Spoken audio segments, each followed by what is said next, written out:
Hello, everyone. Tonight we are sitting in the soft glow of a screen, maybe a phone you're holding, half under your blanket, or a laptop on a kitchen counter glowing like a little moon.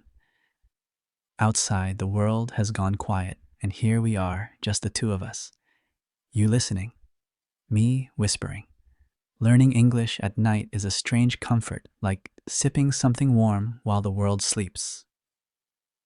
But let me tell you something bold and possibly a little terrifying. If you don't learn to use these everyday English expressions the right way, people might understand your words, but they won't feel you. And if they can't feel you, well, let's just say fluency won't keep you safe from awkward silences and missed opportunities.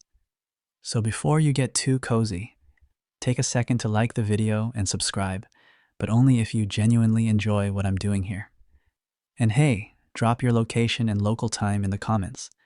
I want to know who else is wide awake with me. Now turn off the lights, maybe leave a fan on for a little gentle noise, and let's begin tonight's journey. I always start with a phrase, whispered like a habit. I'm not quite sure. Not sure why, but that line feels better than saying I don't know. Maybe it's the rhythm, or maybe it's the way it gives me room to guess without looking foolish. I use it often when my friend asks, "Is that cafe still open?" And I reply, "I'm not quite sure, but I think it closes at 10. See, in English, not knowing something isn't the problem. The problem is sounding flat when you admit it. I don't know is a full stop. I'm not quite sure is a comma with a gentle pause and hope at the end. One time I was walking through a bookstore, yes, a real one with paper and dust and chairs that wobble, and someone asked where the poetry section was. I panicked. My brain flipped through its mental map and came up with nothing but a vague image of a window. So I said, I'm not quite sure, but I think it's toward the back near the travel books. She smiled and said, "Thanks, that sounds right." That's when I learned something old people say is true. It's not about being right, it's about being helpful with style. Another favorite of mine, it slipped my mind. It's what I say when I forget something minor but meaningful. Like the time I promised to send a song to a friend. He messaged me, "Still waiting for your fire playlist." My stomach dropped. Instead of just saying, "Oops, forgot," I texted back, "Ah, man, it totally slipped my mind." He replied, "No worries. You made it sound poetic." Did I? Maybe. Or maybe forgetting is only forgivable if you own it with grace. Here's a quirky fact.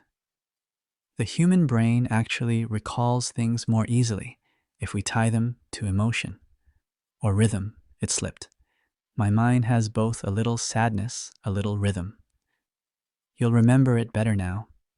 See, the science and storytelling make good roommates. And speaking of forgetting, I once double-booked dinner with two different friends. Yes, I was that person. I showed up late, sweaty, and full of apologies. I'm not quite sure how it happened. It just slipped my mind, I told the second friend. She looked at me and said, "You owe me dessert." Fair enough. Let's switch gears gently. Imagine someone tells you working from home is more comfortable.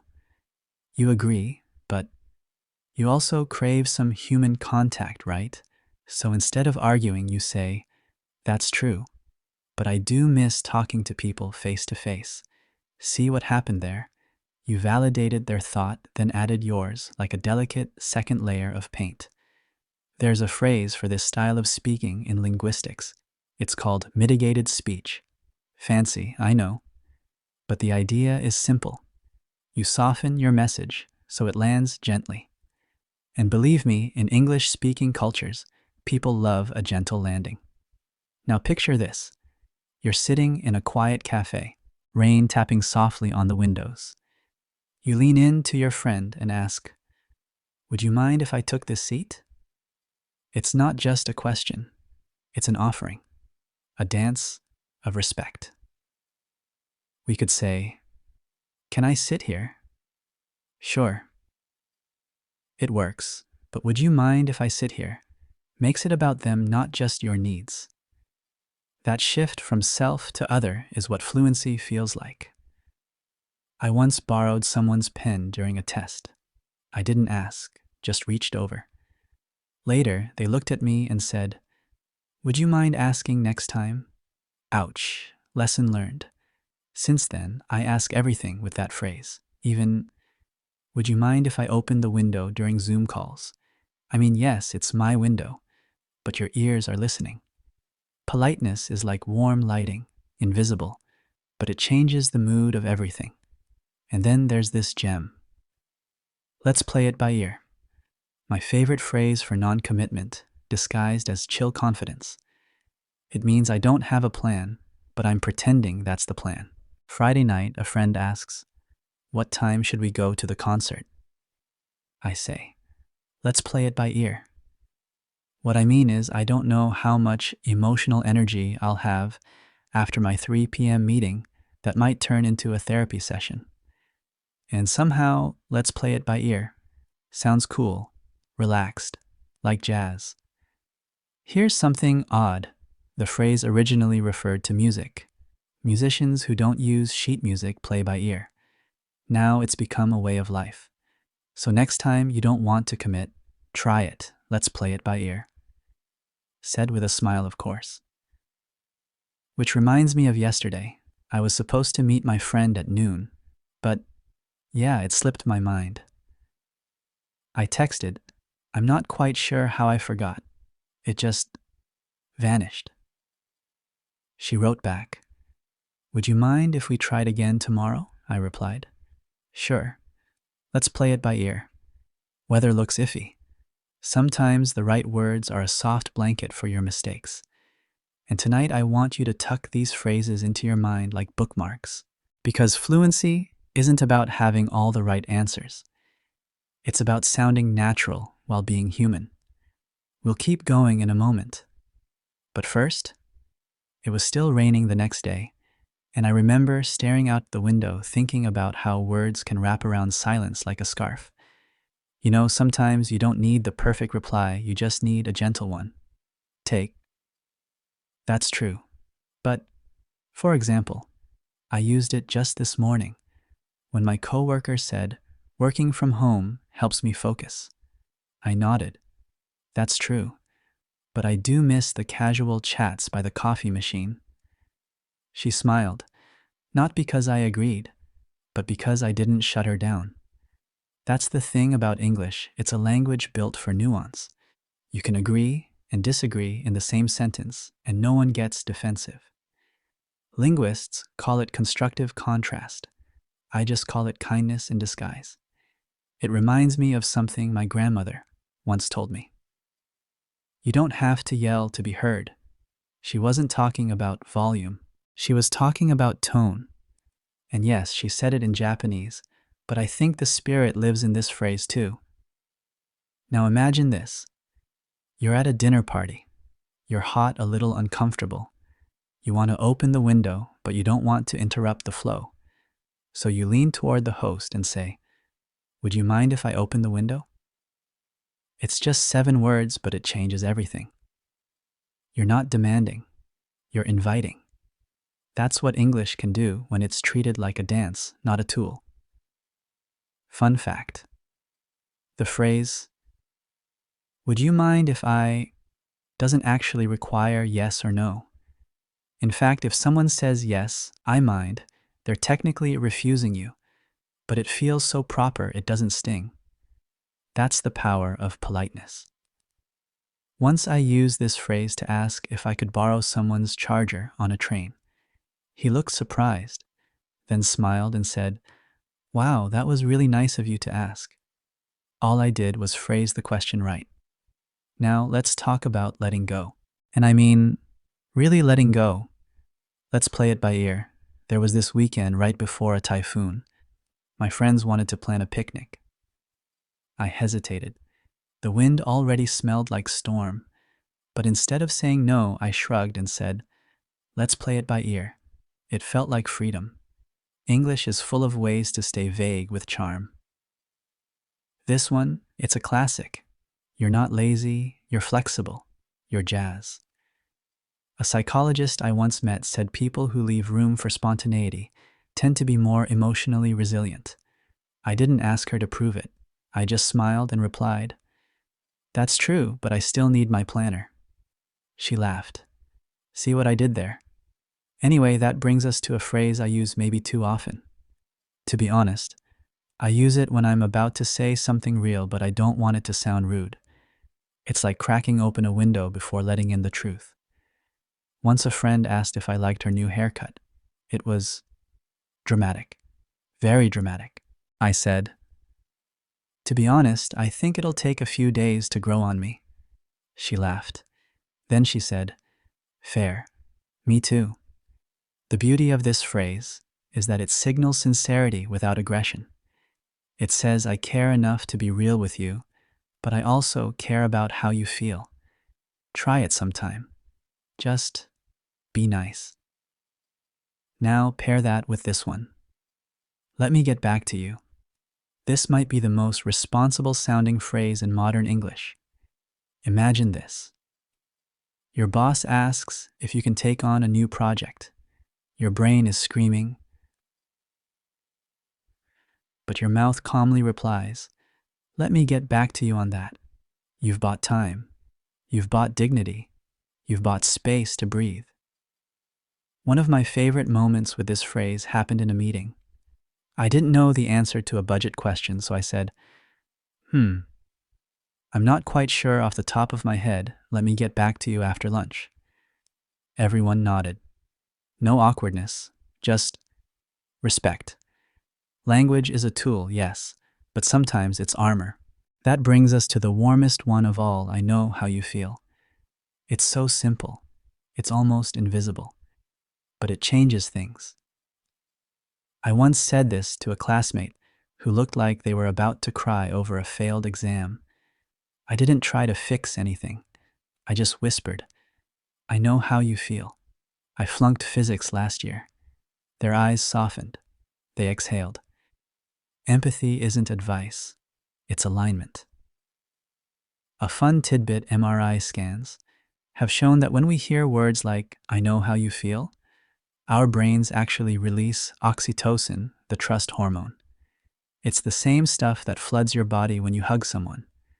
So, yeah, saying that phrase is like offering a verbal hug.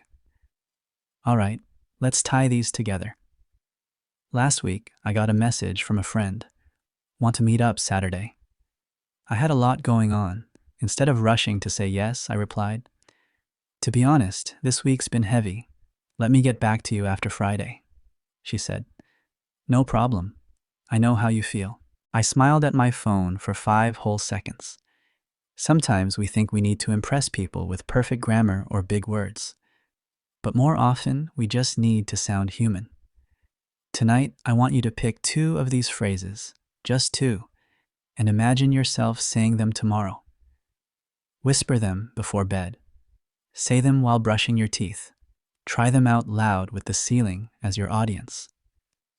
Language isn't a race, it's a rhythm, and you're already dancing.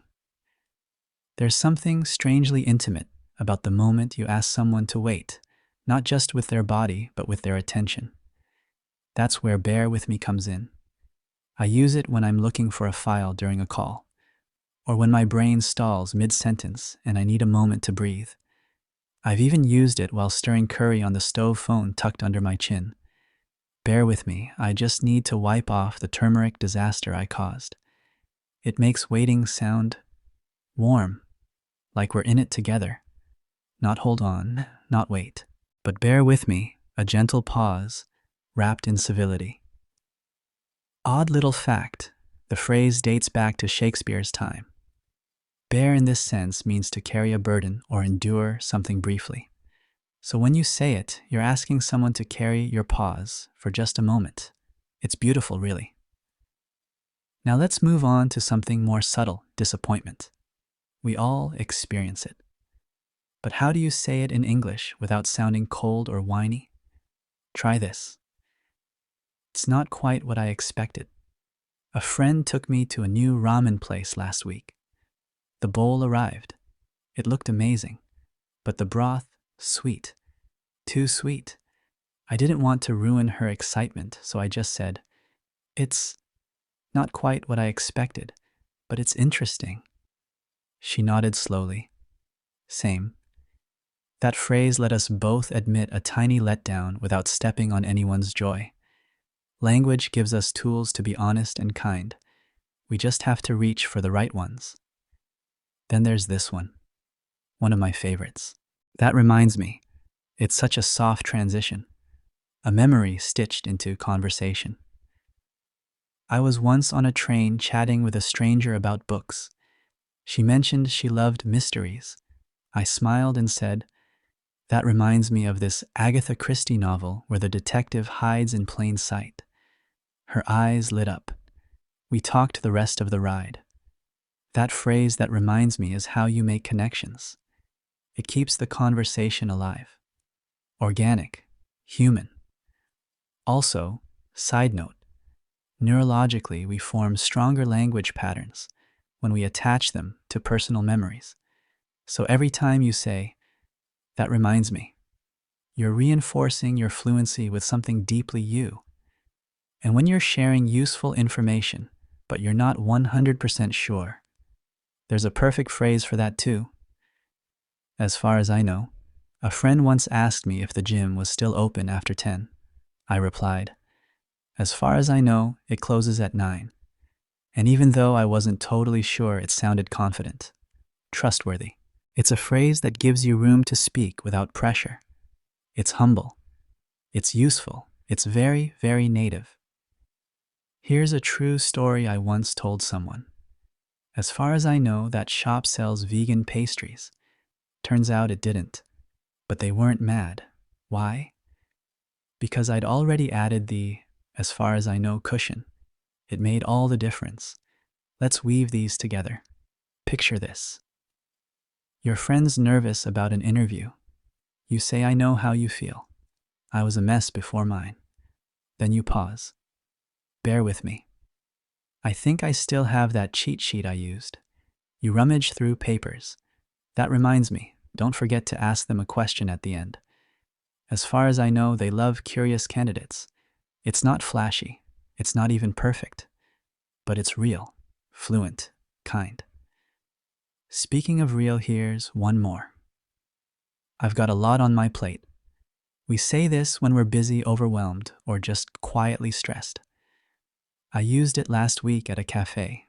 A friend asked how I was doing. I smiled and said, "I've got a lot on my plate lately. Works nonstop." She replied, "Yeah, I get it." We didn't need more words, just recognition. Then I added, "I went to the park yesterday. Just sat, didn't look at my phone. It was peaceful." And here's where the magic happened. I said, "Relaxing there was a piece of cake compared to my usual chaos." She laughed. "Piece of cake, you're sounding fluent." That moment, it reminded me that fluency isn't in grammar. It's in rhythm, flow, expression. Let's end today's practice with something softer. Let's catch up soon. It's what I say at the end of long conversations, or short ones that feel like they ended too quickly. It's a promise without a deadline. A door left slightly open. I messaged a friend last night. Just 5 words. "Hey, let's catch up soon." She replied with a heart. Sometimes fluency lives in simplicity. And here's one for when you disagree but want to keep things gentle. Let's agree to disagree. A friend once insisted pineapple belongs on pizza. I smiled and said, "Let's agree to disagree." We laughed. It became an inside joke. English gives us that flexibility to connect, to soften, to disagree with grace. And maybe that's the theme of tonight. Not just sounding fluent, but sounding kind. So as we wind down, let me wrap it all together in a soft, sleepy little story. You're at work. Your coworker says, "Remote work is better in every way." You breathe. Let's agree to disagree. I miss the buzz of the office. Then you smile. Anyway, I've got a lot on my plate. But hey, let's catch up soon. They nod. Sure. Coffee next week, you say. Let's play it by ear, and that's it. No grammar drills, no flashcards, just phrases that breathe. As your eyes grow heavier and your mind starts drifting, remember this? Fluency is not speed. It's not perfection. It's being able to whisper the right words at just the right time. Good night, my friend.